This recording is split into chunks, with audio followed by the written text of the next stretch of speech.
Itu perempuan CALL girl, tempat tu terlalu aib. Usahawan popular sah bercerai dengan suami. Sebelum kita melangkah jauh, yang belum lagi subscriber, apa kata anda subscriber dan tekan butang loceng untuk notifikasi video selanjutnya? Tular di media sosial pendedahan mengejutkan yang dibuat. Usahawan dan personaliti media sosial, Datin Amira. Beliau mengesahkan tidak lagi bergelar isteri kepada Exco Pemuda UMNO Malaysia, Datuk Syahrul Nasrun Kamarudin. Amira atau nama sebenarnya Fatin Amira Zainal Abidin, meluahkan rasa syukur akhirnya dapat keluar dari hubungan toksik, selepas beribu kali memberikan peluang.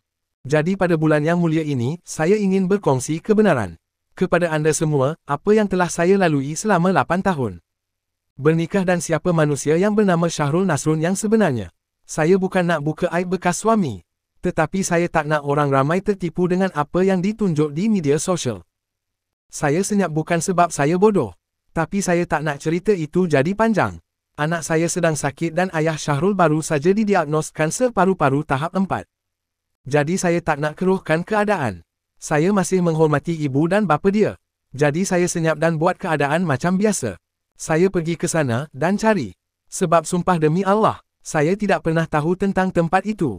Dan video yang diambil tu pun, saya tak tahu siapa yang ambil.